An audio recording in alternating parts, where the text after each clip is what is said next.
Our next book is called Underwear by Jenn Harney.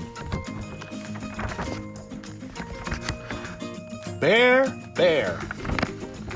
Stop right there. You should be wearing underwear. Underwear? Under there? Underwear. Over there. Over where? On the chair. Up the stairs? Right there, on the chair, there's a pair of underwear. White pair, tight pair, big tear. Here's a spare. Where to wear this underwear? Down here? Up here? Over there? Or everywhere? Underwear makes awesome hair.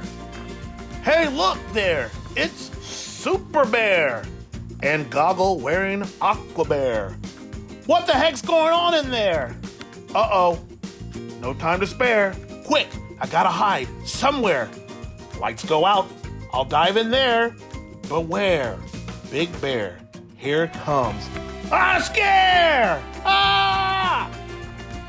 No fair. Go grab a dry new pair. Underwear? Don't make me glare. Jammed bear, let's read in the chair. Tired there, yawning bear. Well, time for bed, I do declare. Sleep tight, sweet bear, snugly tucked in under there. Underwear? The end.